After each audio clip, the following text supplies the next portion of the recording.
Rama Rama Hare Hare Hare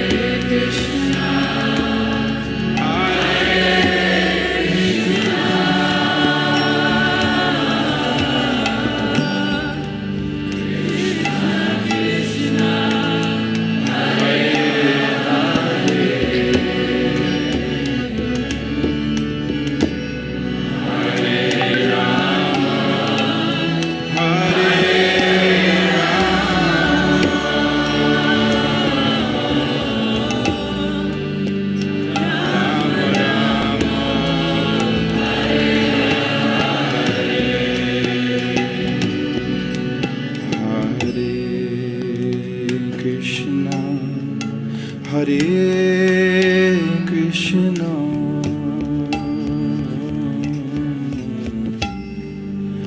Krishna Krishna Hare Hare Hare Rama Hare Rama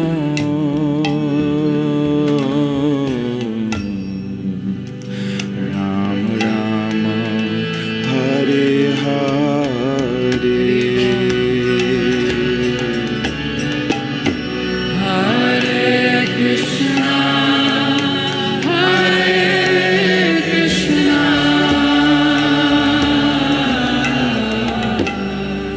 Krishna Krishna Hare Hare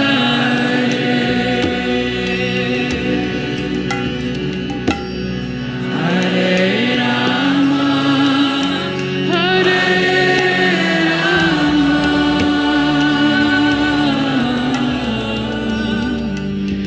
Rama Rama Hare Hare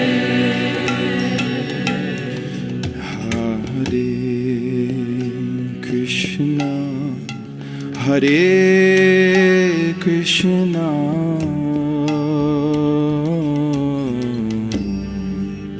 Krishna Krishna Hare Hare Hare Rama Hare Rama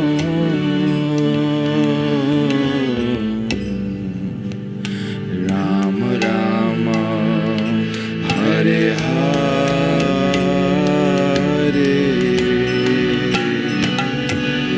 Hare Krishna Hare Krishna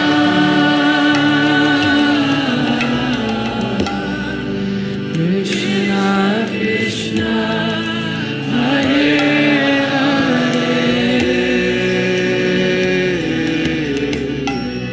Hare Rama Hare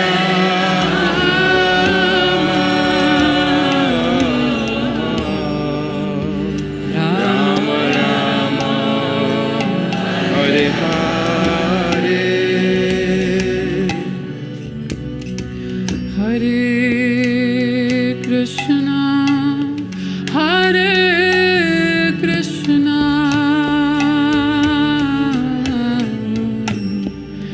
Krishna Krishna Hare Hare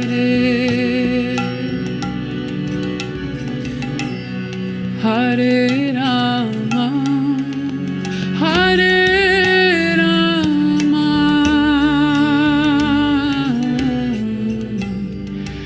Rama Rama Hare Hare Hare Krishna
Hare Rama, Hare Rama,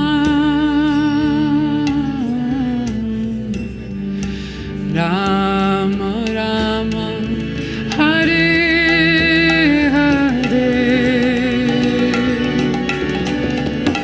Hare Krishna, Hare Krishna,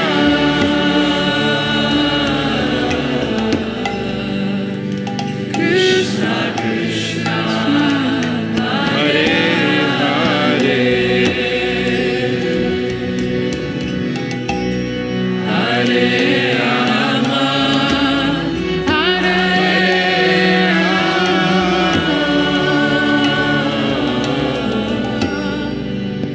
Rama Rama, Hare Hare, Hare Krishna, Hare Krishna,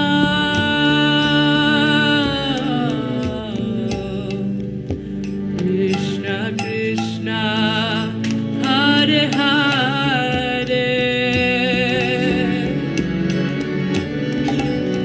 Hare Rama, Hare Rama,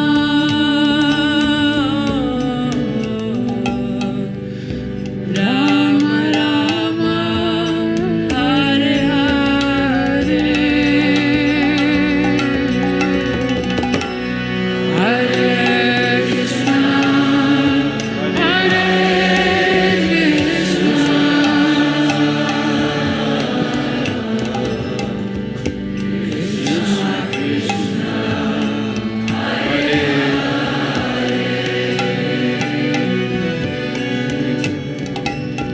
Hare Rama, Hare Rama, Rama Hare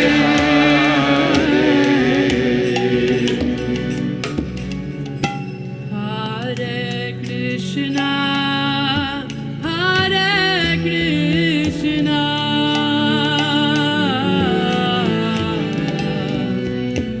Krishna Krishna, Hare Hare, Hare Rama, Hare Rama,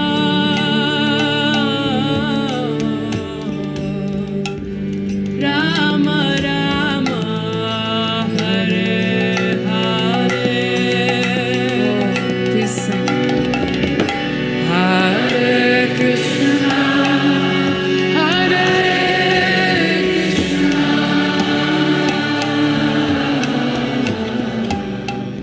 Krishna Krishna, Hare Hare, Hare Rama, Hare Rama, Rama Rama, Hare Hare, Hare Krishna, Hare Krishna,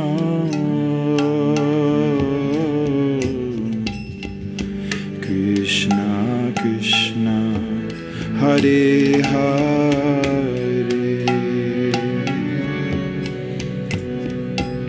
Hare Rama, Hare Rama,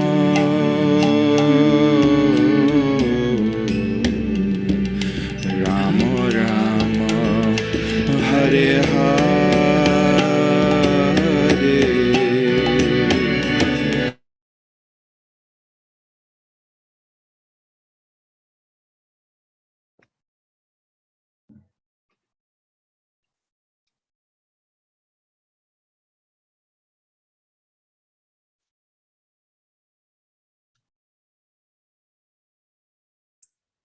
Hare Krishna, everyone.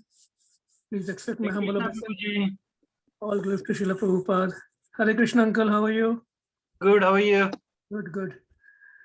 Hare Krishna, Bhaiya. Hare Krishna, Mataji, how are you? Yeah, good, Prabhuji. Thanks. So, we hope more devotees will join soon. It's already about 7:50, so we can start with our short presentations. So, Arul, whenever you are ready, do you need to present something? Yeah, I need to present my slide. Okay, so let me give you the permission. Go ahead. Okay.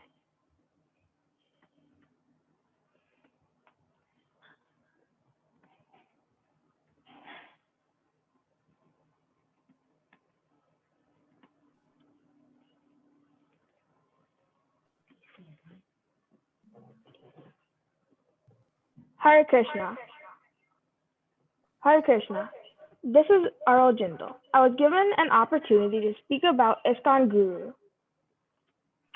I wanted to talk about Prabhupada. He was born on September 1st, 1896 in Kolkata, India.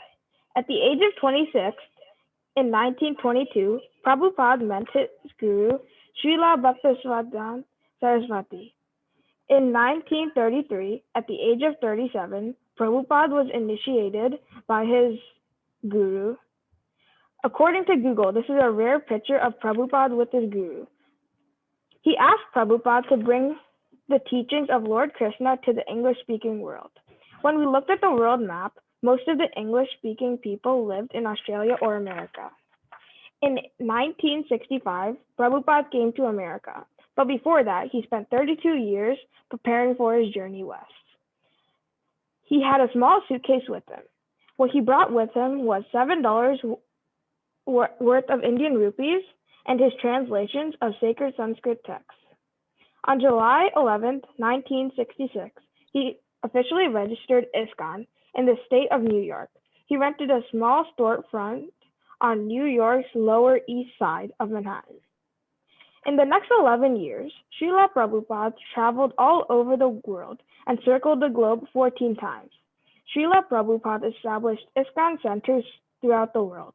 He established 108 ISKCON temples, ashrams, and cultural centers. Under his inspiration, devotees established temples, rural communities, educational institutions, and vegetarian food relief programs. At present, over 600 ISKCON centers are there worldwide. Srila Prabhupada's most important contributions, perhaps, are his books. Besides serving in ISKCON temples, cultural centers, and communities, we should read his books and distribute them around us and all over the world. Jai Srila Prabhupada. Thank you, and Hare Krishna. Hari Bol, Jai Srila Prabhupada. Wonderful, wonderful. Thank you, Arul. You chose a wonderful, wonderful topic as His Divine Grace, A.C. Bhaktivedanta Swami Srila Prabhupada, Jagat Guru Srila Prabhupada. And because of His mercy only, we are here sitting and talking about Krishna, Bhakti, devotees, Bhagavad Gita, Bhagavatam. So, and all of you kids are so fortunate that even in spite of being, raised up in the West, you are able to know about Krishna, Bhakti, and even more importantly, in the purest way. There's so many sources of spirituality, but we are very fortunate by mercy of Srila Prabhupada, whatever we are learning, whatever we are able to discuss, and whatever we are able to practice, all of us, is in the purest form Srila Prabhupada gave to us. So thank you for choosing this topic. Anyone has any questions, any comments for Arul?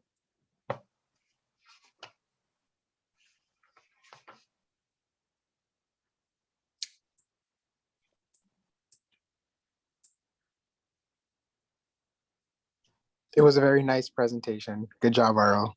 Hari Bol. Very well. And you know what, Arul? Srila Prabhupada did wonders, right?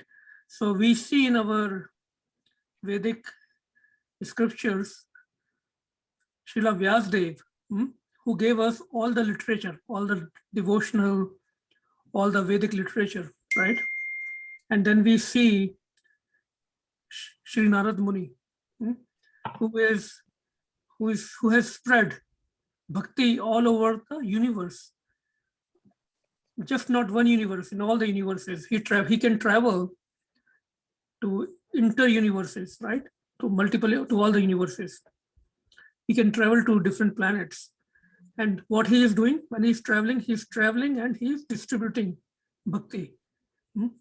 So Srila Prabhupada, if you see, he did the job of both Narad Muni and Srila Vyasdev. He gave us so much literature, transcendental literature. And not only he did it, he also spread the movement, the Hare Krishna movement all over the world. So it is like 2-in-1 package for us in the form of Srila Prabhupada. I mean, nobody else, no normal person can accomplish what Srila Prabhupada has done. So all glories to Srila Prabhupada. All glories to you for choosing this wonderful topic and presenting it so nicely. It was a beautiful presentation. So thank you so much once again. And if anyone has any comments, anything to add, please feel free to add. And otherwise, we all can unmute ourselves and cheer up for Arul with 3 Hari Bols.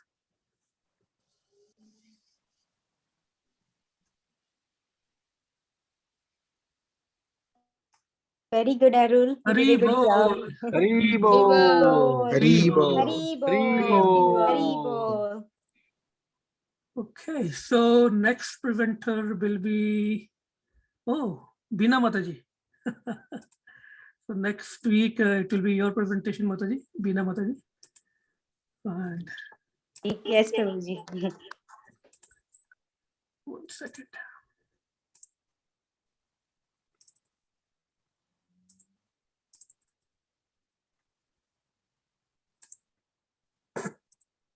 So I will present it for Srila Prabhupada. And next week it will be Beena Mataji. Okay. Okay, with that, we will start our regular program. And let me share my screen quickly.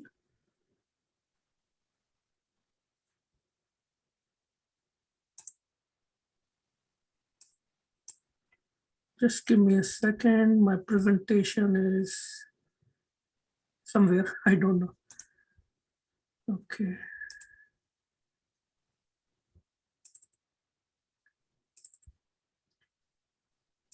Got it. So what I wanted to do before we start today's topic, welcome once again to today's Friday regular program. We also welcome our online viewers, online participants who join us through Facebook and YouTube. And we also encourage you to join us on the live Zoom call whenever possible for you. So before we start today's Bhagavad Gita study, let us do the Mangalacharan prayers. And then we will read about His Grace Janan Prabhu. Let me open the presentation for him. It was the disappearance day of Shriman Janan Prabhu on 24th May. And such a wonderful personality in the movement. It will be very purifying for all of us to read about him. So we'll start with Mangalacharan. Let me share the screen.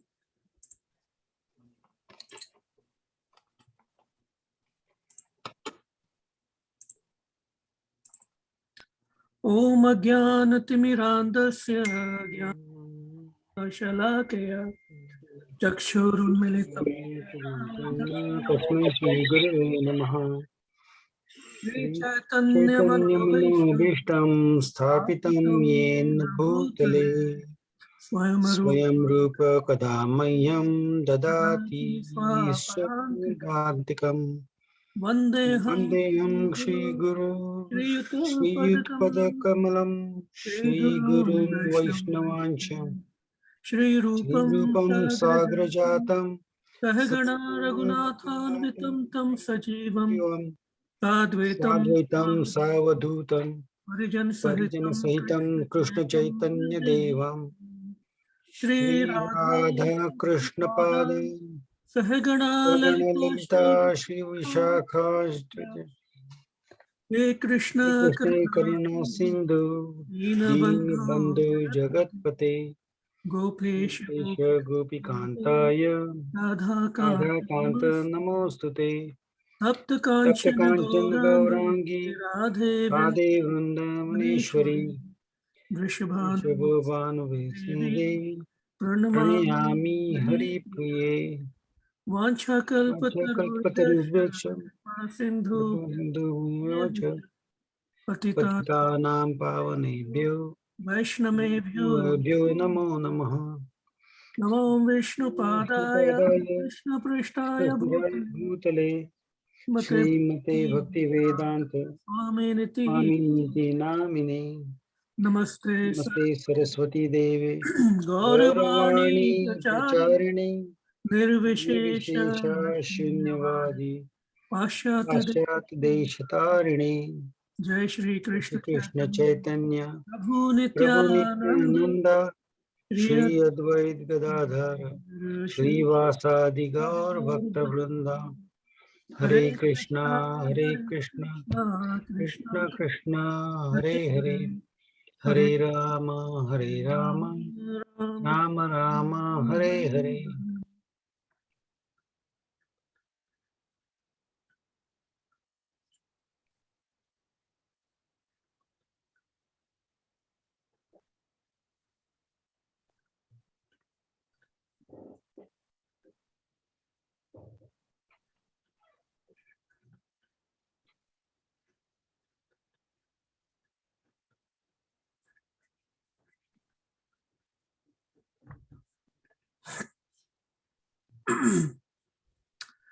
So welcome once again. Thank you for joining for the Mangalacharan, and I hope all of you are doing good health-wise and in all terms.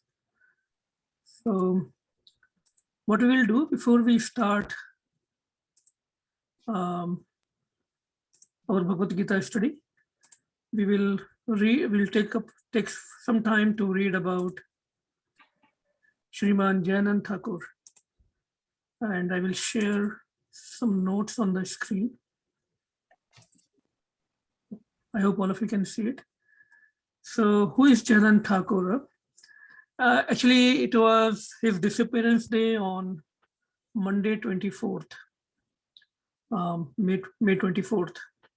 And such a wonderful personality in the movement of Srila Prabhupada, in the movement of ISKCON, that we can say he was a living embodiment of genuine and pure humility.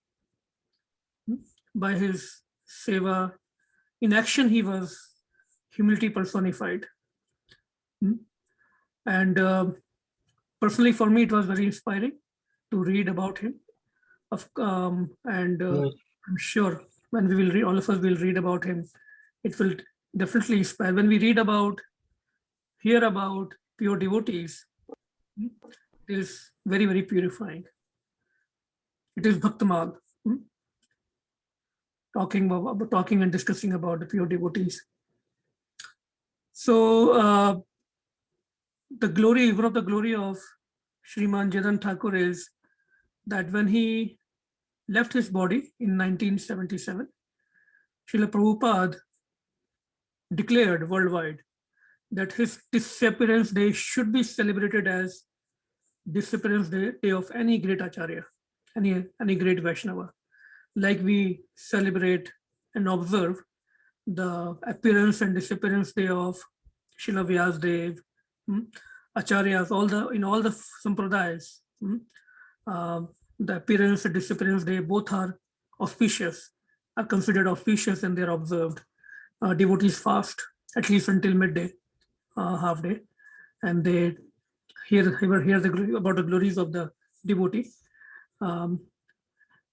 Ramanujacharya, Srila Prabhupada, Madhavendra Puripad, Srila Rup Goswami, all these thousands of devotees that we are aware of, that we celebrate their appearance and disappearance day. So Srila Prabhupada declared that Sriman Jayanand Thakur's appearance day should be celebrated. So we didn't had program on the last weekend due to Memorial Weekend. So I wanted to make sure we don't forget about glorifying him.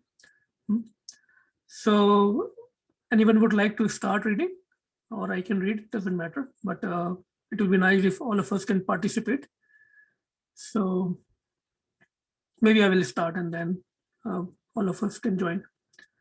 So Srila Jayanand Thakur, when he left his body on this day in 1977, Srila Prabhupada instructed that his disappearance day should be celebrated as that of a great Vaishnava.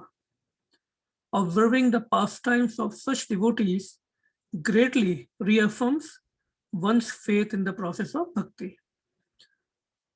Sriman Jayanand Thakur left his body in full glory during the auspicious time of Brahma Muhurta on this day in 1977. So the day was whatever it was on May 24th, according to Vedic Tithi. He was listening to a tape of his beloved spiritual masters chanting in his ear. And with a Maha garland from Lord Jagannath cradling his neck and resting on his chest. So he was hearing the japa audio of Srila Prabhupada. Hare Krishna, Hare Krishna. Krishna Krishna, Hare Hare, Hare Ram, Ram Ram, Hare Hare. Srila Prabhupada remarked that Jayanand's death is glorious, and instructed all the devotees from all over the world to commemorate the auspicious disappearance day of Sriman Jayanand Thakur as we do for the other great Vaishnava, saints in our Gaudiya Vaishnava Sampradaya. He also instructed that Sriman Jayanand Thakur's picture be placed in the Rath Yatra cart of Lord Jagannath, and to this day, a picture of this Vaishnava saint is always seen on Lord Jagannath's cart. So all the Rath Yatras all over the world that are organized by ISKCON devotees, you will find that in the front of the cart, right in the front, there is a picture of Srila Jayanand Thakur. And there is a reason for that. We'll see that reason why.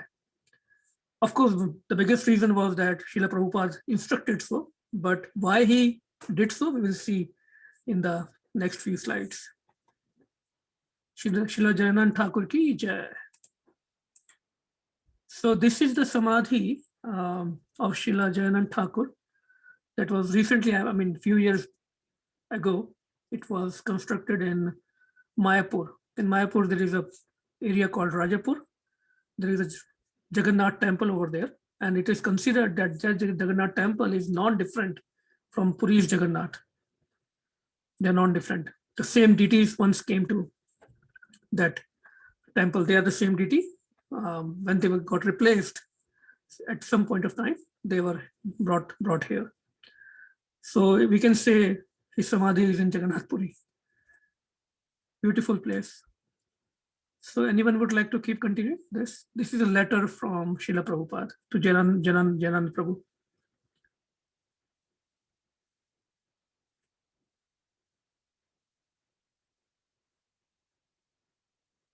Uncle, you're on mute. I think you're trying to read.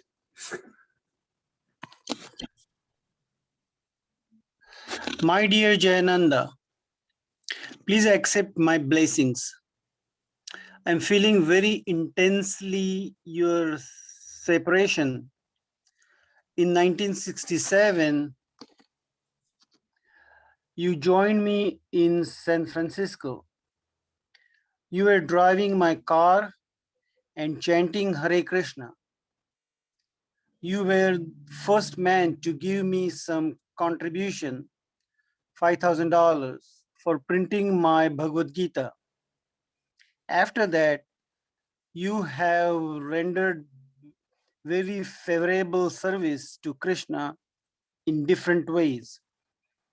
I so hope at the time of your death, you were remembering Krishna, and as such, you have been promoted to the eternal association of Krishna.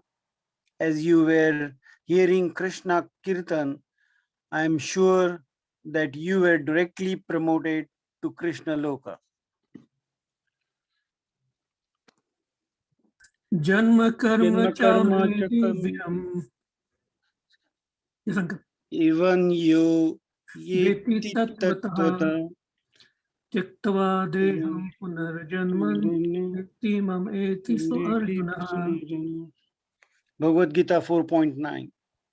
Krishna has done a great favor to you, and you continue your deceased body and has given you a suitable place for your service.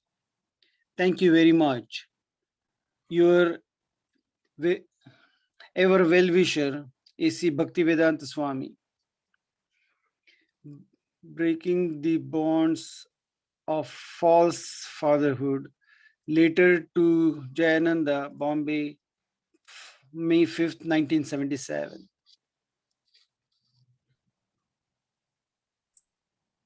Wonderful letter by Srila Prabhupada after Jayanand Thakur left his body, and he's glorifying him, he's remembering his service. He was the first devotee who came with all his salary, whatever he earned, he just gave to Srila Prabhupada for spreading the movement. And Srila Prabhupada is confirming here that he was listening to Krishna, he was remembering Krishna, he was listening to Krishna Kirtan, he was listening to Hare Krishna Mahamantra at a time of when he left his body. And so he is directly promoted to Krishna Lok. The spiritual master is confirming that. What a great fortune. And actually, Jayanand Thakur, Srila Jagannath Thakur was sick. He had some kind of cancer. In spite of that, from the hospital, he was making sure that he's engaging all his senses in Krishna consciousness. That was the greatness of this devotee. Anyone would like to continue to read?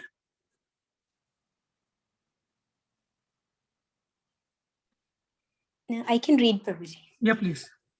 Shriman Jayananda Thakura, formerly known as Jim Kaur, was born in a good upper middle class family and was a strong, handsome, and intelligent man. Even though he got a degree in mechanical engineering from Ohio State University, he surprisingly ended up being a cab driver in San Francisco. And when asked why he didn't get a better paying job, he would say that he didn't fit in with the upper class crowd. Shriman Jayananda Thakura was always introspective and compassionate by nature. His sister, Genili Kaur Pietrangelo, recalls one time when they went on a family holiday to the beach in California. Jim Shriman Jayananda Thakura spent hours on the beach picking ticks and fleas off a homeless dog because he simply couldn't stand to watch its suffering. During his college years, Shriman Jayananda Thakura always felt unsatisfied within himself.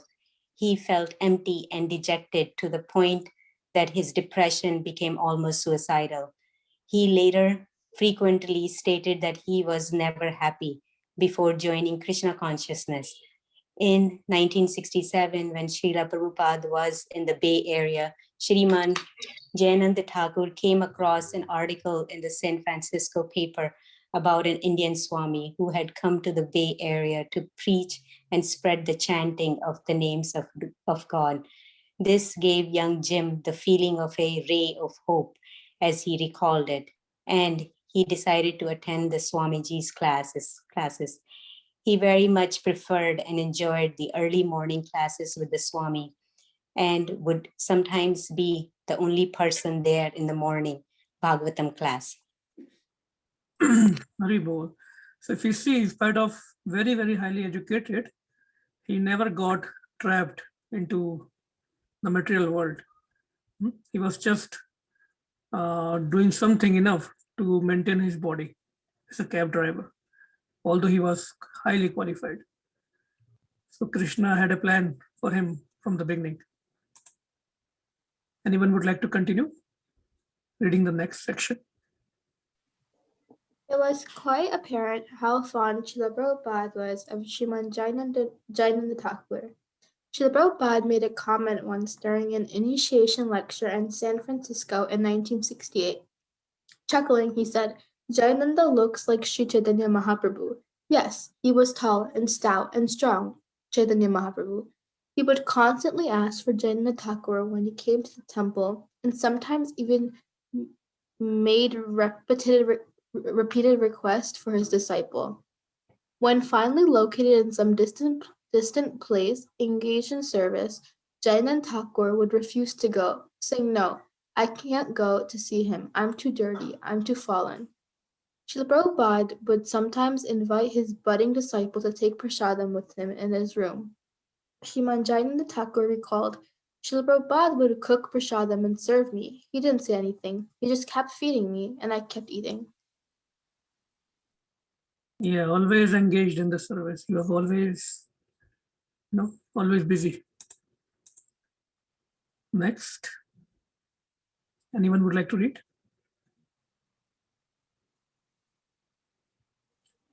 Okay.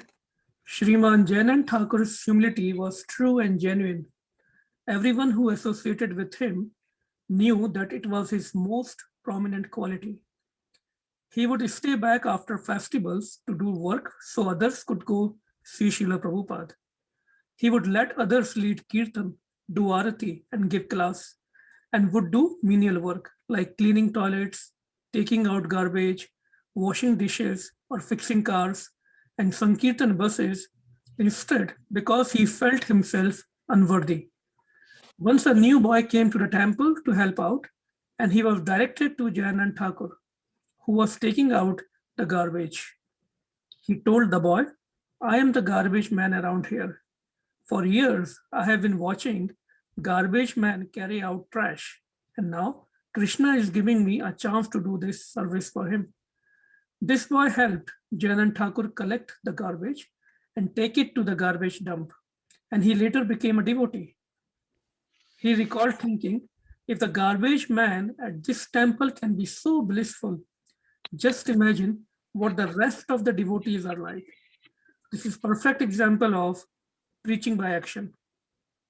He was not giving any classes, not doing any kirtan, not doing anything fancy. He was just doing the back door, the so-called lowest job. Although in Krishna consciousness, no service is low, but and this man, the new person, he became devotee just by seeing how much blissful Jayanand Thakur was while serving. So this is also a lesson for all of us that whenever we are performing on services, we should not do it with heavy heart. We should always be joyful. It doesn't mean that only when we are happy, then we will do the service. We have to transform our consciousness in a way that we should be always enthusiastic in service. He treated everyone as his superior and even new devotees. Although his service was glorious, he never wanted any glory. He avoided praise like the plague. Devotees got to know that if they wanted to keep Jayanand's association, they would better not praise him. His humility was very natural, and he always found something other than himself that was praiseworthy. Even though he was a senior devotee, older than most of the people around him, and eminently qualified, he was happy to simply serve. Anyone would like to read the next one? Hare Krishna, Prabhuji. I can read. Yeah, Mataji, please. Hare Krishna.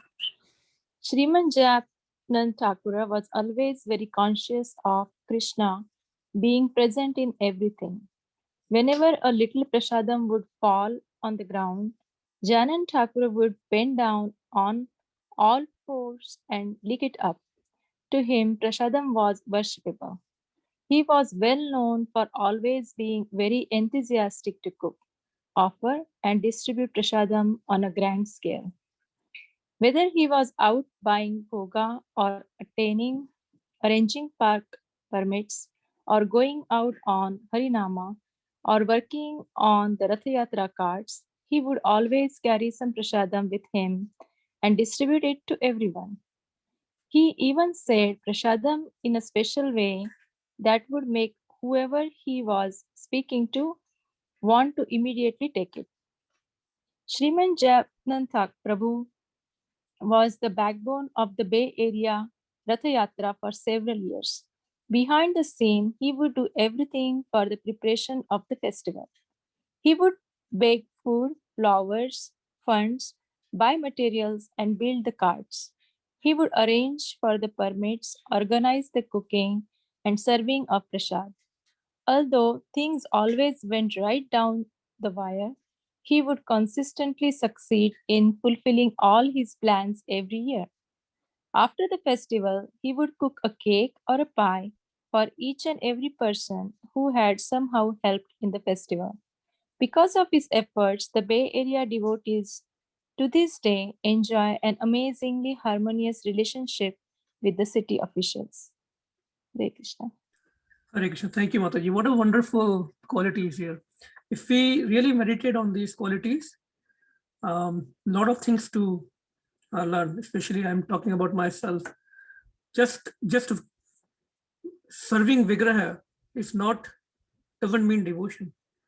Anything we do in relation to Krishna, when we are arranging the programs for him, anything we are doing, from taking the permits from the government, for arranging the prasadam, for arranging the parking spots, any service, so-called management services, everything is a seva for Krishna. And that we can get that feeling when we are reading and hearing this particular section about Sriman Jayanand Thakur, how everything for him was Krishna. If prasadam was spilled, it was Krishna for him. He used to make sure nobody steps on it or it doesn't go waste. Very, very high consciousness, very, very high level of consciousness. And devotee care, right? Even after festival we've done, he used to serve all the devotees who have served in the festival by doing something for them. So it's like a one-man army. Wonderful. Anyone would like to continue? We might have a couple of more pages. In his last days, Sriman Jayanand Prabhu was busy organizing the Rath Yatra from the hospital bed. He would talk to people on the phone, send his associates to meet various persons, and things began to miraculously materialize. Every moment of his life was specially used in service of Krishna. Shri Jayananda Thakur glories are endless, and it was obvious that he not only understood the philosophy but realized it as well. Srila Prabhupada wrote a letter to Chaitanya Thakur in September of 1967, saying your service attitude for Krishna and your sincere attempts at being advanced in Krishna consciousness will work with you and make your life more glorious and a happy state. I've been glad that you are appreciating by yourself the effects of sincere Krishna consciousness.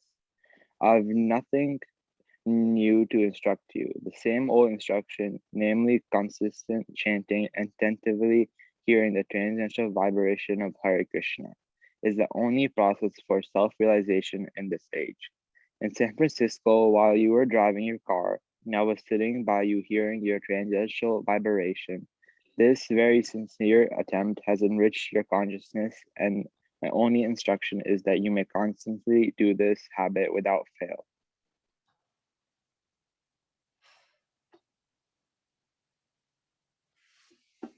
Thank you, Govind. Very nice. So here we can see from the hospital bed also in his last times, he was constantly busy in organizing the Rath Yatra. And those were the reasons Srila Prabhupada instructed that his photograph should be on all the cards whenever there is Rath Yatra. In 2012, a memorial for Jayanant Thakur was established in Sri Rajpur Jagannath Mandir in Sri Mayapur Dham, where he is honored by all who visit. His Grace, Prahlad Priya Prabhu, disciple of A.C. Bhaktivedanta Swami Srila Prabhupada, donated Shriman Jayanant Thakur's jacket, and it is kept in Jayanant Thakur's Samadhi. Shriman Jayanant Thakur was, as many devotees say, ISKCON's first saint. He exemplified the qualities described in the Bhagavad Gita. For one who worships me, giving up all the activities unto me, and being devoted to me without deviation, engaged in devotional service, and always meditating upon me, who has fixed his mind upon me, O son of Pritha, for him I am the swift deliverer from the ocean of birth and death. Shriman Jayanant Thakur exemplified the qualities mentioned in Bhagavad Gita. One who is not envious, but who is a kind friend to all living entities, who does not think himself a proprietor, who is free from false ego and equal both in happiness and distress, who is always satisfied and engaged in devotional service with determination, and whose mind and intelligence are in agreement with me, he is very dear to me. Bhagavad Gita 12, 13 and 14. All glories to Shriman Jayanant Thakur. Shriman Jayanant Thakur ki jai. So thank you for reading through and listening to the glories of a pure devotee. It's very important that we read about them, hear about them, because it purifies our consciousness. And that's the whole idea when we are reading any scriptures, Bhagavad Gita, Bhagavatam. We can see those qualities, those principles in these Vedic scriptures. We can see them in practical in these devotees. So it was very inspiring for me. I hope it was inspiring for all of you also. And some photographs of Shriman Jayanant Thakur, how he is building the cart, always busy. And the left bottom, we can see very, very humbly he is requesting to the officials when they are doing the Rath Yatra. So, okay, so we will now, about half an hour is left, we will do Bhagavad Gita study. So let me share the verses. So today we are starting chapter 6 of Bhagavad Gita, and very special chapter actually, and very misunderstood also. So the name of this chapter is Dhyana Yoga, the yoga of meditation. So we need to be a little careful when we start discussing and reading this chapter, because it is a little complex to understand. The problem is this chapter is all about Dhyana Yoga, Ashtanga Yoga, but we know the process of Dhyana Yoga is not the highest. That is revealed in the feature section of the Bhagavad Gita.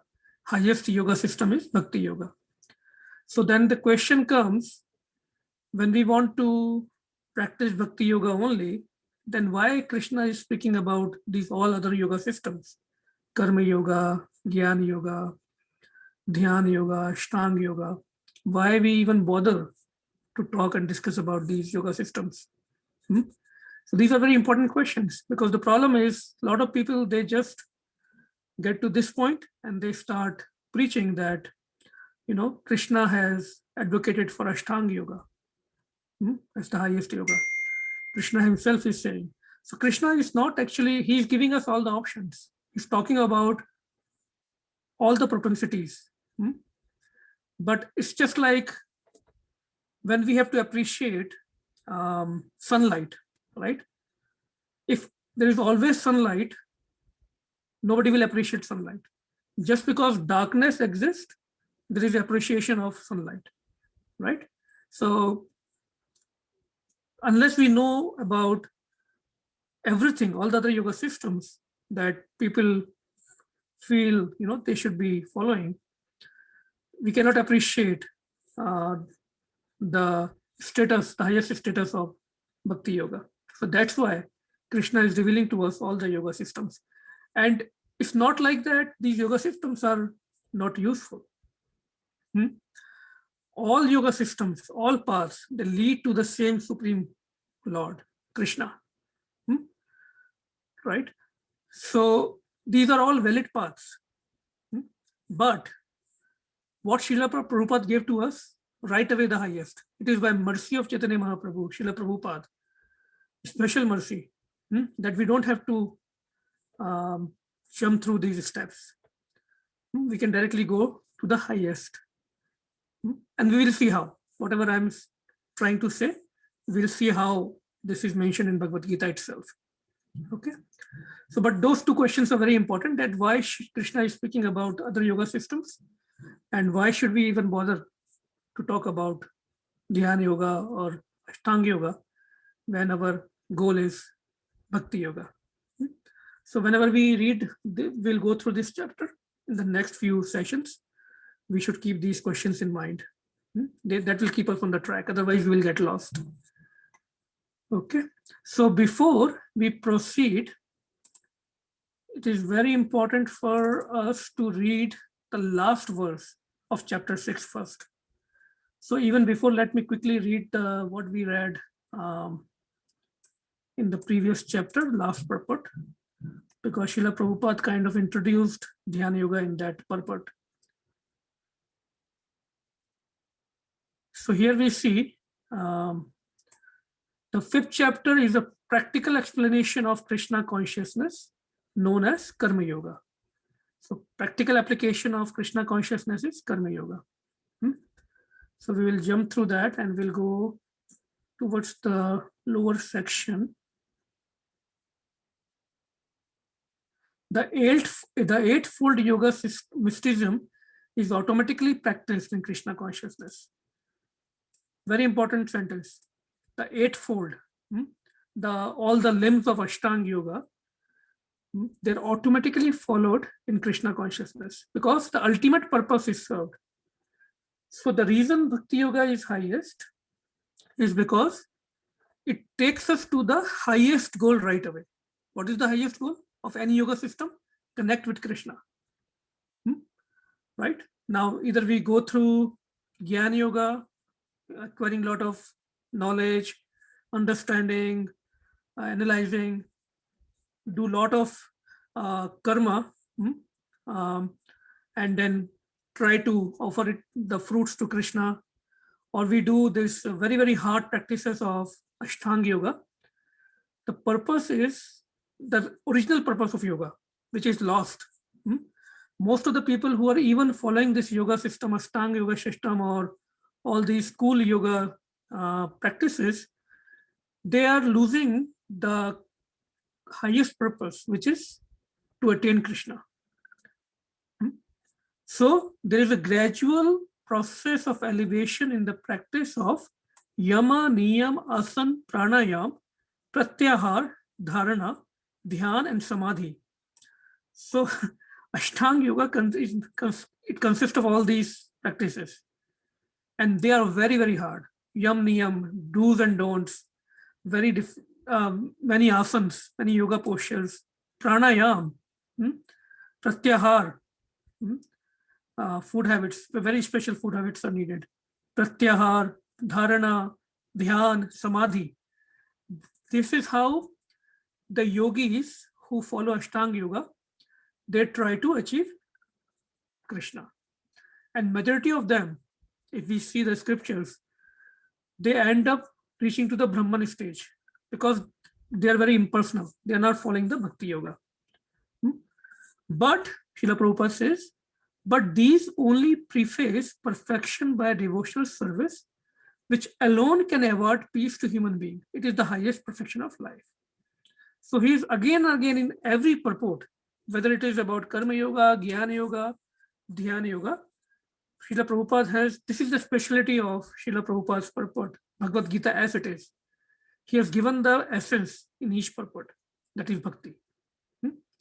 So with that little background, please feel free to stop me, add or discuss or question in between. Anyway, we are trying to discuss, and it will be very nice if there are question answers. It will help us to understand even better. So before we will start chapter 6, we'll read few lines from the last verse of the purport, because that is very important to understand. So let me go to that section. This is the purport of last verse, verse number 47 of chapter 6. The culmination of all kinds of yoga practices lies in Bhakti Yoga. Although this chapter is all about Dhyana Yoga, Ashtanga Yoga, Srila Prabhupada is again reminding us, what is Krishna trying to tell us? Culmination of all kinds of yoga practices lies in Bhakti Yoga. All other yogas are but means to come to the point of Bhakti in Bhakti Yoga. So it's not like if people are following the other yoga systems properly, under proper guidance, not in the manipulative way, not in the impure way. If they follow other yoga systems perfectly, they're also the mediums to come to the Bhakti Yoga. Yoga actually means Bhakti Yoga. Big sentence. Yoga doesn't mean these big postures, these physical exercises. Yoga means Bhakti Yoga because it is ultimately connecting to Krishna. All the other yogas are progressions towards the destination of Bhakti Yoga. From the beginning of Karma Yoga to the end of Bhakti Yoga is a long way to self-realization. Okay.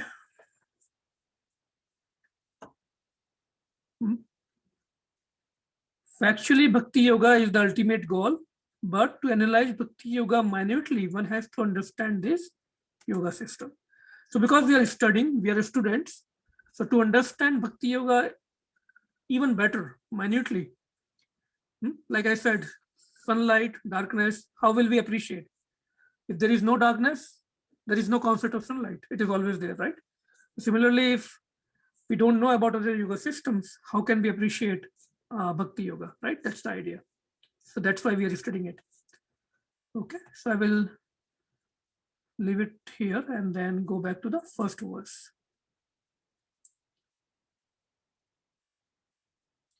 So verse number 1, Shri Bhagavan Uvacha, Anashritaha karma phalam karyam karma karoti yaha sasanyasi cha yogi cha nanir agnir cha chakriha. Anyone would like to repeat? Shri Bhagwan Vacha Anashrita karma phalam karya karma karotiya sa sannyasi cha yogi chana niragnina chakriya. Very nice. Thank you, Mataji. Anyone else? Shri Bhagavan Uvacha Anashritah karma phalam karyam karma karoti yah sasanyasi cha yogi cha na niragnina chakriyah. Shri Bhagavan Vacha Anasita Shri Bhagavan Uvacha Anasrita karma phalam karyam karma karyotiya sa sannyasi cha yogi cha na niryagnir na chakriya. Shri Bhagavan Vacha Anishrita karma phalam karyam karma karotiya sa sannyasi cha yogi cha na nirignir na chakriya. Shri Bhagavan Vacha Anastriya Karma Phalam Karyam Karma Karotiya Sa Sannyasi Cha Yogi Cha Na Niragnir Na Chakriya. Okay, thank you for reciting enthusiastically. We'll take synonyms, word-to-word meanings. Shri Bhagavan Vach, the Lord said, Anaha Shritaha, without taking shelter, Karma Phalam, of the result of work, Karyam, obligatory, Karm, work, Karoti, performs, Yaha, one who, Saha, he, Sannyasi, in the renounced order, Cha, also, Yogi, mystic, Cha, also, Na, not, Nihi, without, Agnihi, fire, Na, nor, Cha, also, Akriyaha, without duty. Translation: the Supreme Personality of Godhead said, one who is unattached to the fruits of his work and who works as he is obligated is in the renounced order of life, and he is the true mystic, not he who lights no fire and performs no duty. So it's a big purport. Anyone would like to read the purport?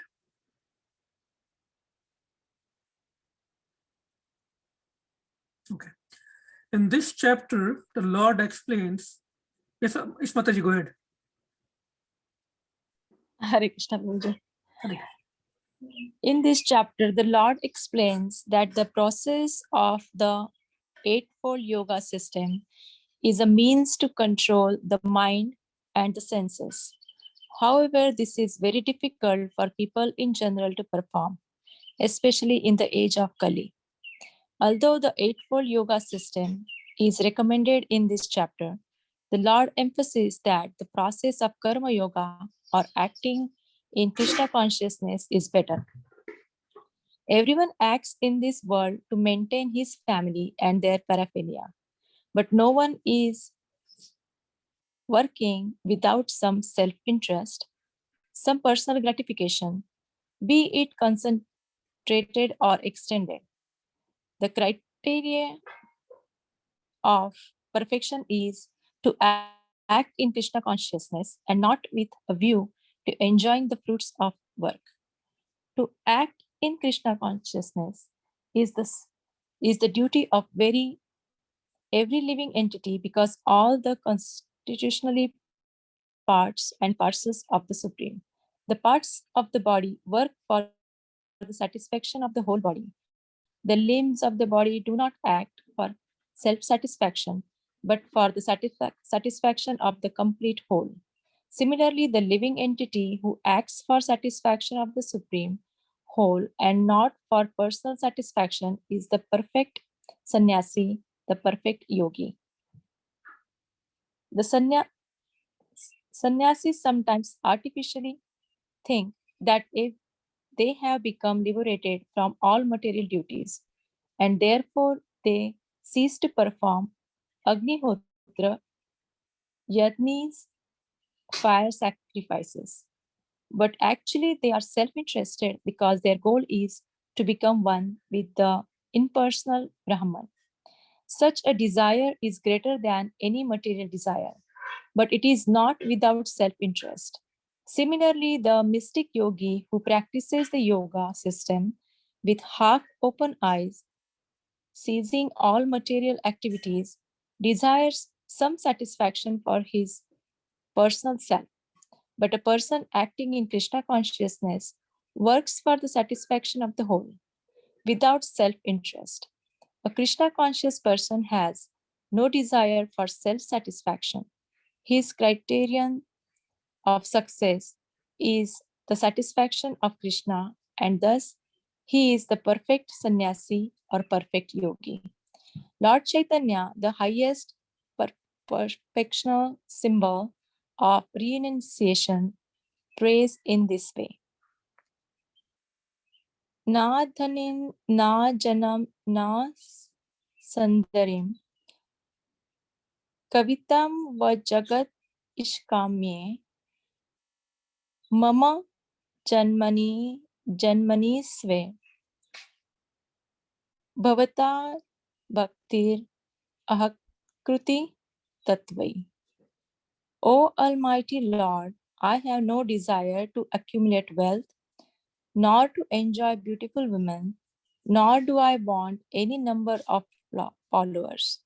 What I want only is the causeless mercy of your devotional service in my life, birth after birth.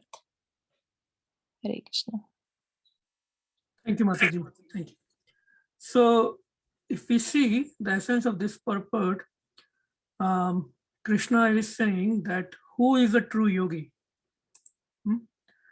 So, let me share my slides quickly.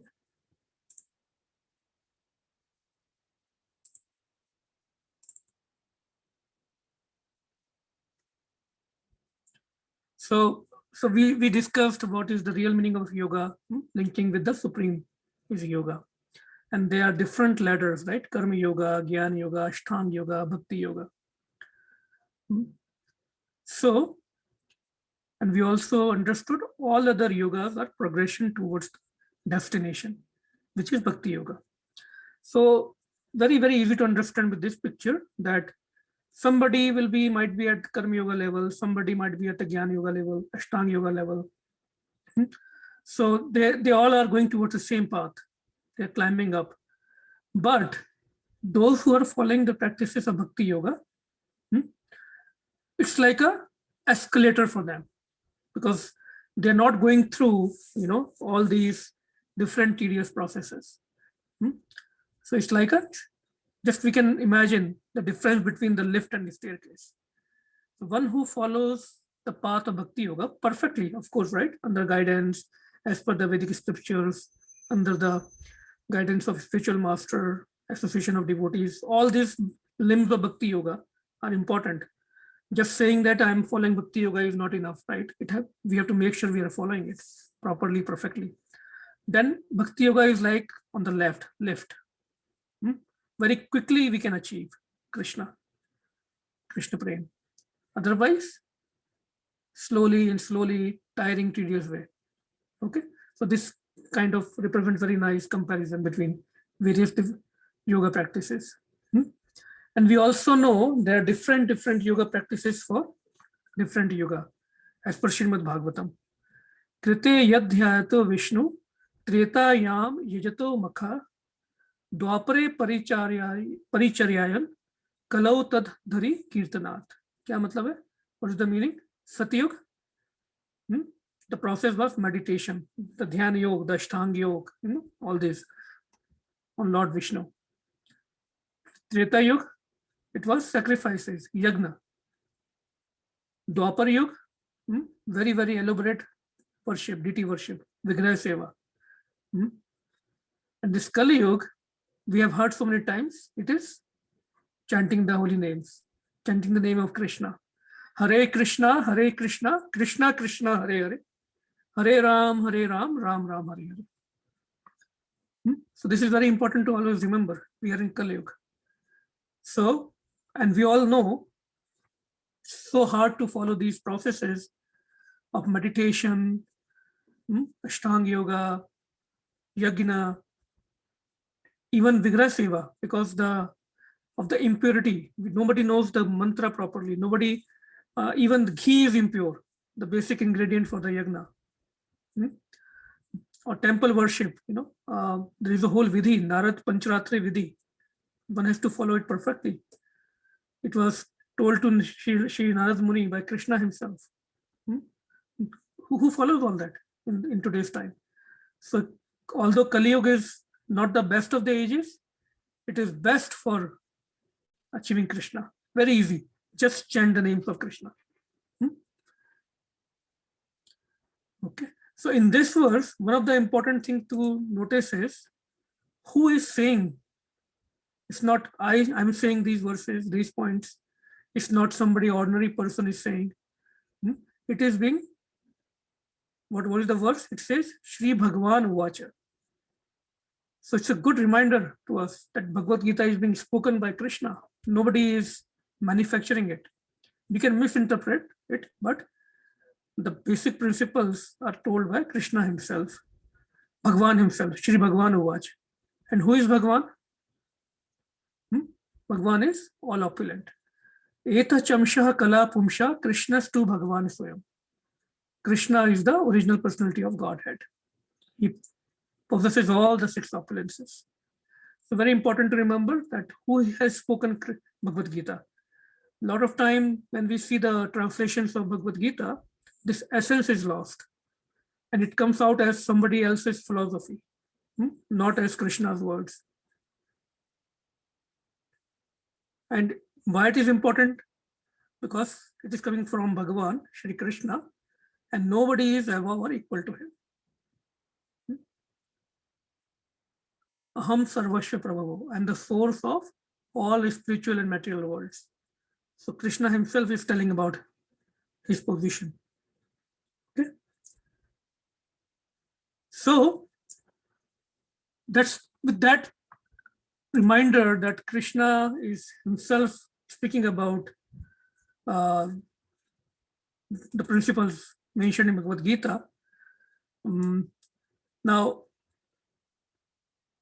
there is, if it is somebody else's, there is no value of his opinion, right? But because it is Krishna himself, Bhagavan himself, it is very important that we understand his opinions, his instructions as it is. So what Krishna is telling in this verse, that who is a real sannyasi? Who is a real yogi? He is announcing that a real sannyasi is not just who has left everything and went into forest. A real sannyasi is one who is following the practice of bhakti yoga.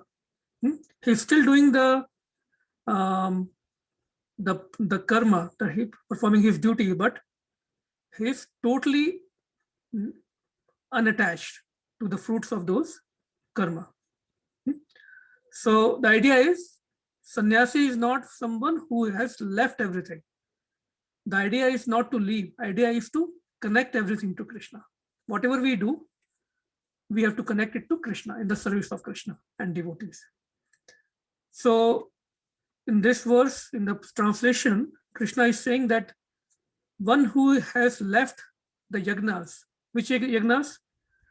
Because as a grahast, we are supposed to perform these yagnas for the purity. This is our duty. We have learned in the previous chapter of Bhagavad Gita that everyone is supposed to perform their duties. We all have this rin, credit, and how we repay that by yagnas, performing yagnas. Now that's a different thing, that nobody is performing yagnas in this day and age. Nobody is having this knowledge that they have to do it. So he's saying that rather than leaving everything, you do something for Krishna. Karma yoga is always better. Performing karma for Krishna is better. But the problem is, when we do something, saying that we have to be detached is very, very easy. Practically, it is impossible. If somebody is doing a karma, some action, it's not possible to be detached.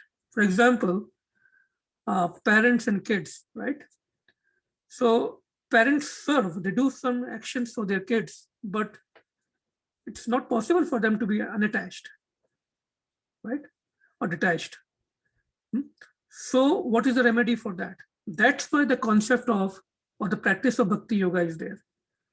That instead of, getting attached to the results of the karma, we have to connect it somehow to Krishna. For example, very simple example we always discuss, that these are my kids, children of Krishna. So when I'm serving, I'm taking care of Krishna's devotees, Krishna's children. Very basic example.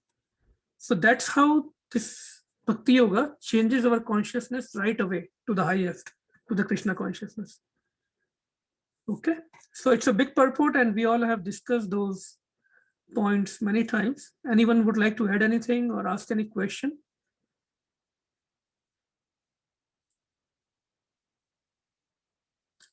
Also, one of the very important point, give me just 1 second.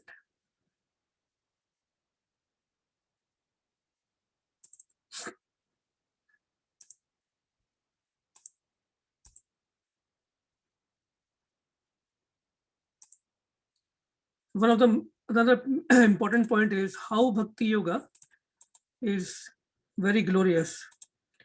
So just give me 1 second.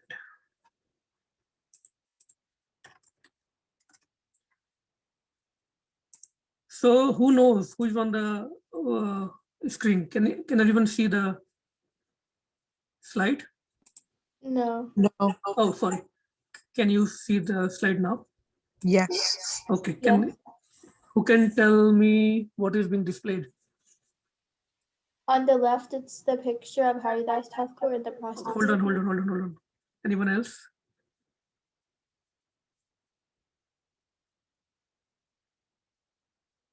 Okay, go ahead, Babe. On the left, it's the picture of Haridas Thakur and the prostitute. And right? Okay. So everyone knows Srila Haridas Thakur and that pastime that when he was traveling when he left his home and he was serving Krishna and devotees in one particular place. I think the name of the place was, I forgot the name of that village, but anyway. So when he was staying there and performing his devotional services, the king of that area, local area, he was very jealous. He was against the devotees and he was atheistic.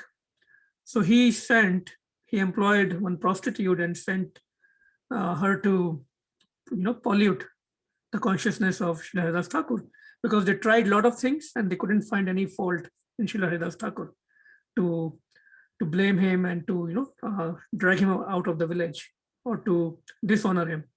So the last thing they tried was this, and so that prostitute went to Srila Haridas Thakur, and she expressed her desire, to be with him. So she, being a pure devotee, Srila Haridas Thakur knew what is the scenario here. So he told her that I have a daily niyam of chanting so many rounds of Maha Mantra as an offering to Krishna. So why don't you just wait here and you can stay here, let me chant, and then I will fulfill your desire. So he had 3 lakh. He has the niyam of 3 lakh rounds, or 3 lakh, Nam Jap, 192 rounds. So it was not going to happen in few hours, right? The whole night went into it. He kept on chanting, and that lady, she got asleep there, right there. So next morning, Haridas Thakur said, okay, now it's, daytime. Why don't you come again tonight? And, I will fulfill your desire. Again, the same thing. He kept on chanting. He requested her to just stay there and in the room, and he will chant his rounds completed, and then he will be there. Same thing happened 3rd night also. So 3 nights went by. Now what happened? This lady who had polluted mind, who was impure, she was hearing this Hare Krishna Maha Mantra all the time from a pure devotee. So her consciousness got changed in 3 days. Now she was no more interested in the job that she came for. And what she did, she requested Haridas Thakur to give him the Diksha, because she expressed, I'm impure, and I'm in the bad job, so please purify me, please initiate me. And Srila Haridas Thakur, knowing her pure desires, so the point is that by the association of a devotee, person who is perfectly following Bhakti Yoga, even Maya cannot touch him. On the right side, we heard the pastime of Vishwamitra Muni. What happened to him? He did tapasya, austerities for thousands and thousands of years. He was so much powerful as a yogi that he could sit in meditation in the coldest winter, in the peaks of Himalayas, with full of ice, snow, and he could bury himself up to neck in that ice and stay there for 6 months. That kind of powerful yogi he was. We can say master of Ashtanga Yoga. Or what is can we, all of us, can even stay in cold water, like that cold water in the Himalayas for 15-20 seconds? No way. But he had that potential that he can bury himself in the ice for 6 months without being disturbed, perfectly in calm position, in the dhyan. But what happened to him? When Devraj Indra sent Menka to disturb his tapasya, just by hearing the tinkling of her ankle bells, he lost his samadhi. He get into the trap, right? So the point is, this is the power of Bhakti Yoga. One who is performing Bhakti Yoga is always saved from the clutches of Maya. But in other yoga systems, they are not perfect yet. They all lead to Bhakti Yoga, but they themselves are not perfected. They're not perfect in themselves. I just wanted to highlight the power of Bhakti Yoga here. Okay. So it's about 9 o'clock. Maybe we can discuss quickly one more verse and we will stop in about 5-10 minutes. Is that discussion being useful to everyone? Anyone has any question? I'm just speaking because nobody is asking any question or adding any points, but if you have any points and any comments, please feel free to add. And this is the nice verse from Shiksha Ashtakam. Na dhanam na janam na sundarim kavitam va jagadish kamaye mama janmani janmanishvare bhavatad bhaktir ahetuki tvai. So this is the aspiration of a bhakti yogi, a devotee. He doesn't want any wealth, no aspiration for material desires, nor any bodily enjoyment. Nor does he want any fame, any followers. Only thing he wants is devotional service, birth after birth. But the key point is that it doesn't mean that we leave everything and go to forest. The idea is to do whatever we are doing in our daily life, whatever job, business, any duty, any dharma we are doing, we have to somehow connect it to Krishna. That is the whole idea. And offer all the fruits of, that is the basic teaching of Bhagavad Gita. Offer all the fruits of what we are doing, not to ourselves, not for our self-gratification, but to serve Krishna, his mission. Okay. In the second verse, Krishna is saying, he's continuing from the first verse, what is called renunciation, you should know to be same as yoga, or linking oneself with the Supreme. So the real definition of sannyas and yoga is linking oneself with Supreme, not these yoga practices or doing this yoga postures. They help us physically, no doubt. They are all good in themselves. But what is the real meaning of renunciation and yoga is linking our consciousness with Krishna. O son of Pandu, for one can never become a yogi unless he renounces the desire for sense gratification. So as long as we have any desire for sense gratification to enjoy this material world, we cannot call ourselves yogi. So in the purport, in short, what Krishna is saying is, only those desires we should try to fulfill which are connected to Krishna, which are helpful in Krishna's seva. That's another way to say that. And when we follow the process of Bhakti Yoga, actually what happens when we follow the practice of Bhakti Yoga, our desires for material things automatically vanishes. How come? So this is a question to everyone. When we follow the path of Bhakti Yoga, how come our desires automatically vanishes? Anyone would like to answer that question?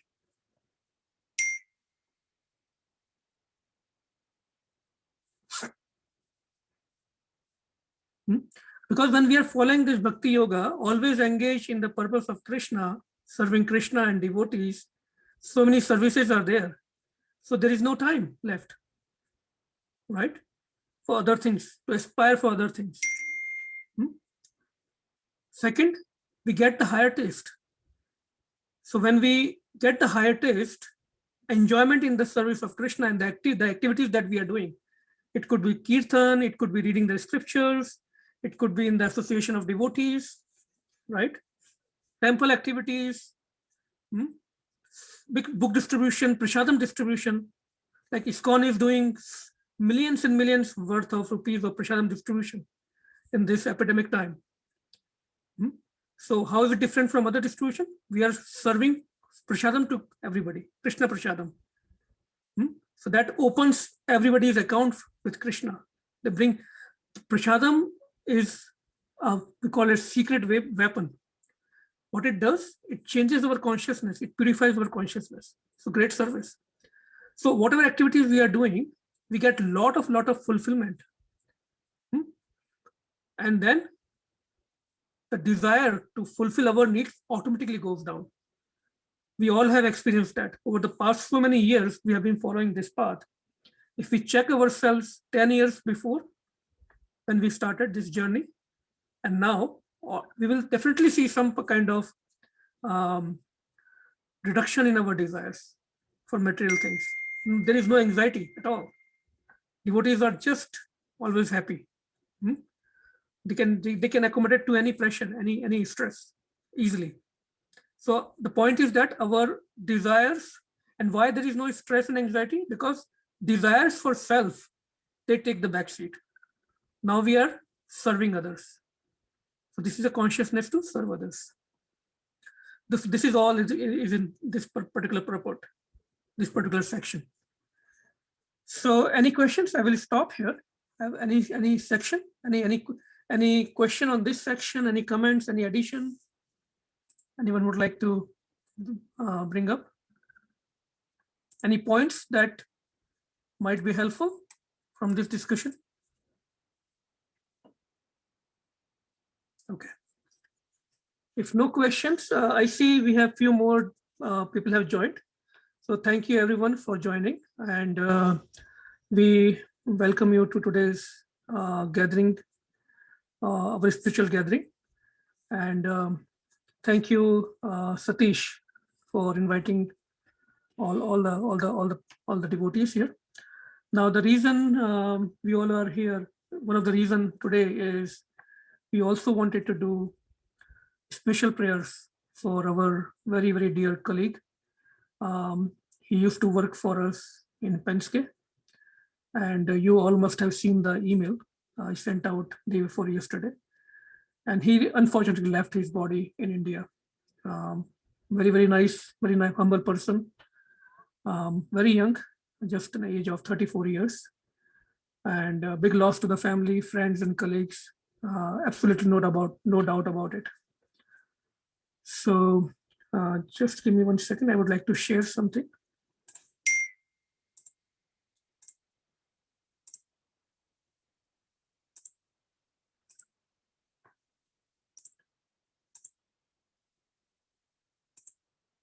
I hope you can see the screen. So Arti Raja Seturaman, and he's not the only one. We all know how unfortunate the conditions in India, especially in India, are. All over the world, they are not safe, but especially in India in the last few months, it has been very, very precarious situation. So we lost him, unfortunately. and Arti, just 34-year-old, and there is some note about him here. Very loving father, supporting husband, a dependable son, and very, everybody who has worked with him, they have nothing else but nice words to say about him. And he's survived by his wife, two very young daughters, just 10 months and 6 years, and of course parents. He was the only breadwinner in the family, and friends and colleagues are trying to help his family as much as they can through fundraisers, and I'm sure personally also a lot of his friends and colleagues must be trying to serve the family in India, in Chennai.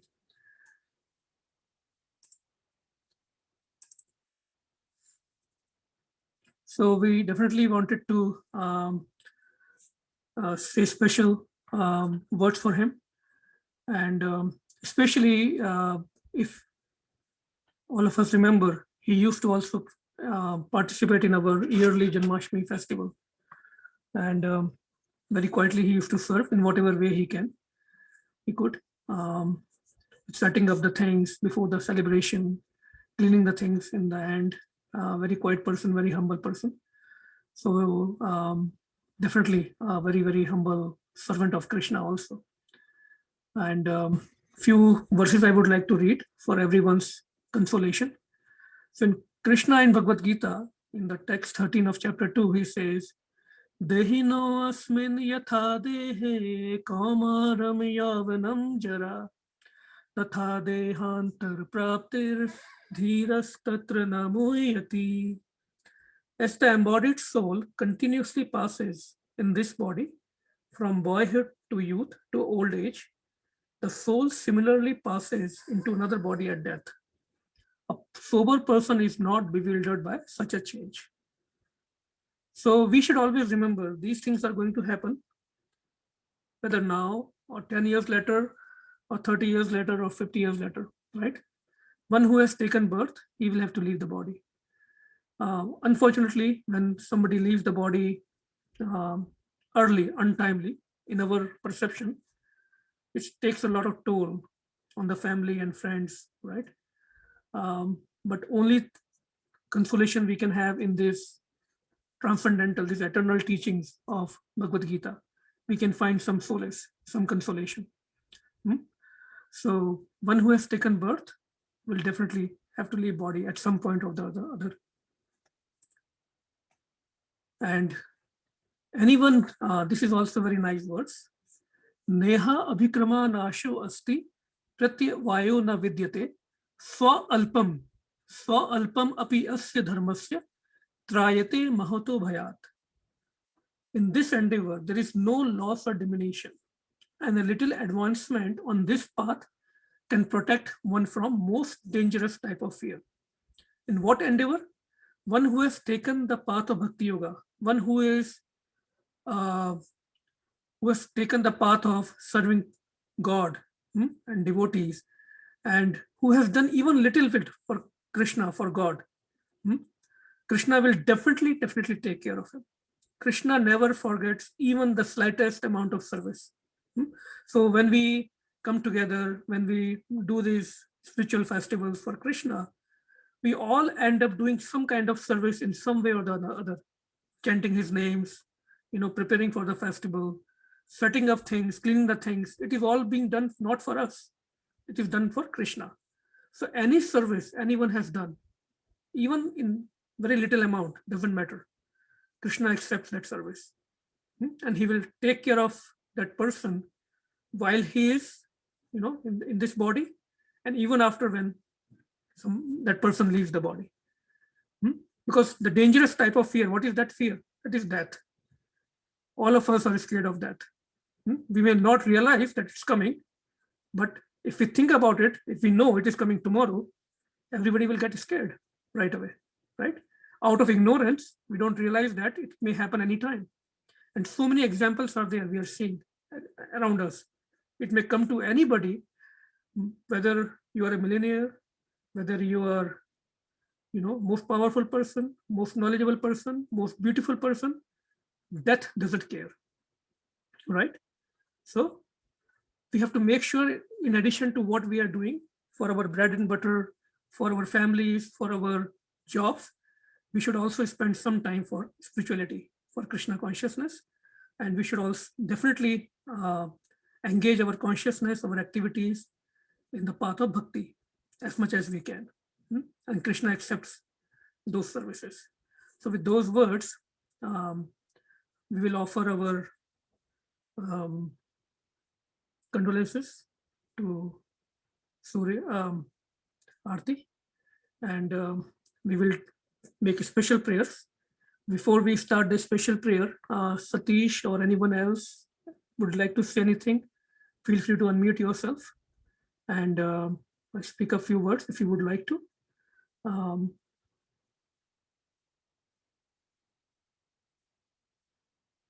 And if not, that is perfectly fine. We understand.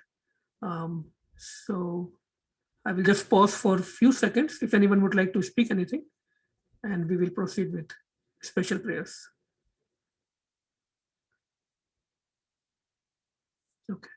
So Bhavya or Surat, can you please sing Narasimha prayer?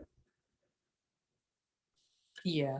So as we pray to Lord Narasimha Dev, please keep the departed soul and his family in our consciousness. Let's pray from our heart that Krishna, Lord Narasimha Dev, take care of the departed soul in his onward journey. And also very importantly, give the strength to the family and friends. Very, very tough time for them, no matter what, practically very, very tough time. So pray from our heart that may everything gets arranged for the family. May Krishna take care of them in all the way they need. The wife, children, parents, family members. Please keep that prayer in our mind, and we will do this prayer. Thank you so much. Hare Krishna. Go ahead, Subrat. Okay.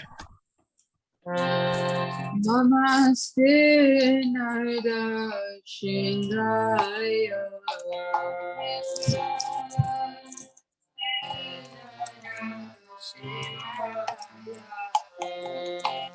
Namaste Narada Shindraya.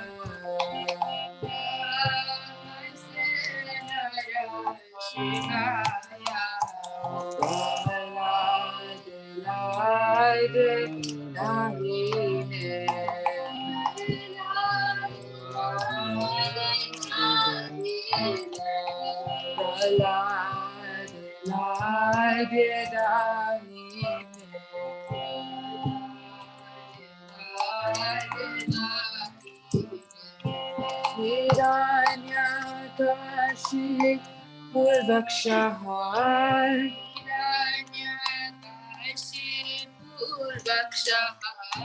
Hiranyakashi Purvakshahar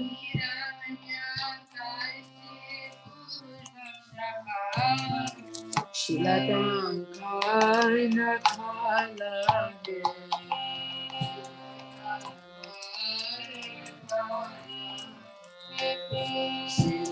Shilatankai Nakhalage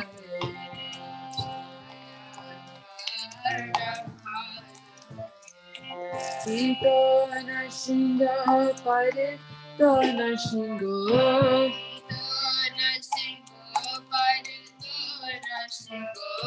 Ito Nashingo Parito Nashingo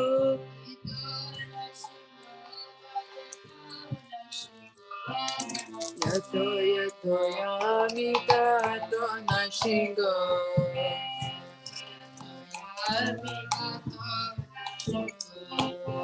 Yato Yato Yamita To Nashingo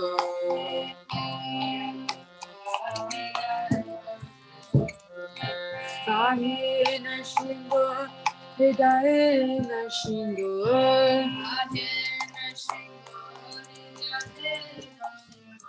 Bhakti Nashingo Hidae Nashingo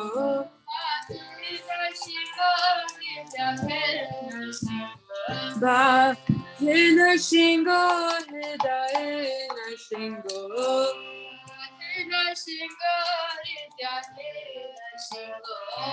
Shira Shina Madi Shire Nam Prapade.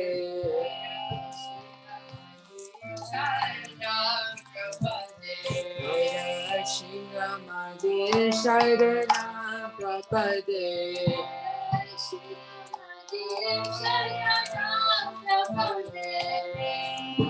Kaja Kamala Bhaktina Khan Adhuta Shina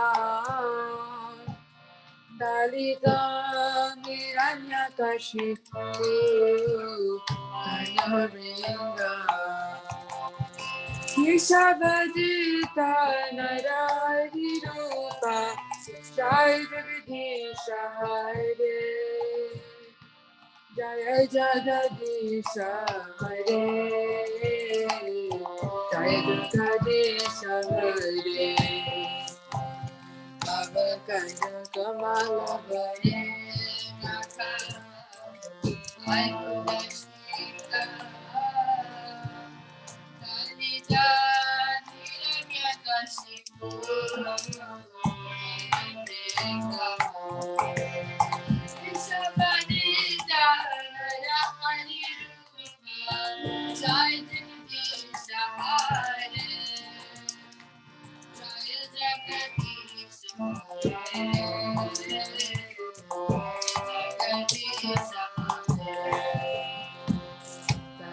Kaida Kamala Bhaktina Khan Adhuta Shinga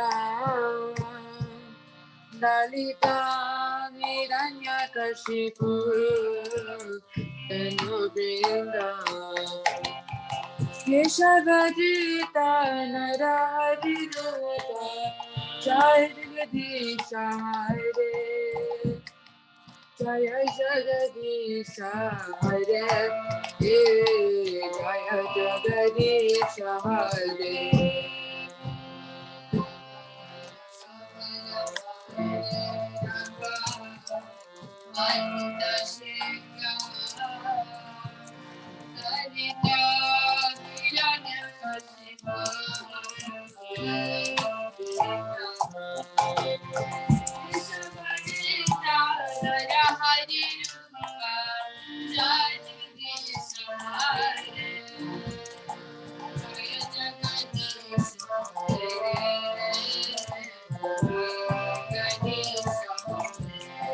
Jaya Nashingade, Nashingade, Nashingade, Jaya Nashingade.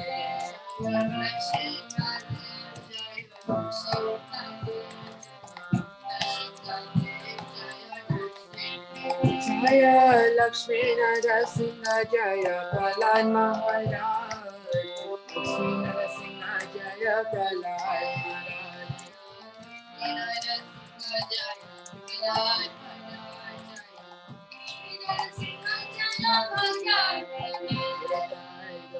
Hari Bol, Hari Bol, Hari Bol, Tagora Hari Bol.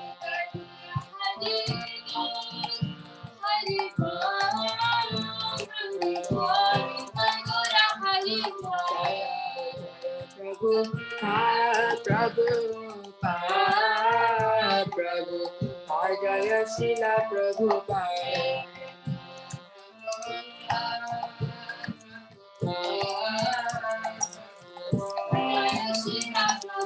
Jaya Jaya Gurudev, Gurudev, Gurudev, Jaya Shila Gurudev.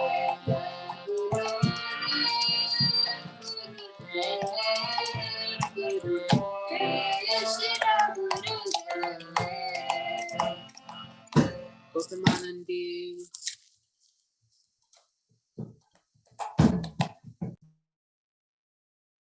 Bhakti Giridhar Lakshmi Sandvan ki, Jai. Bhakta Prahlad Maharaj ki, Jai.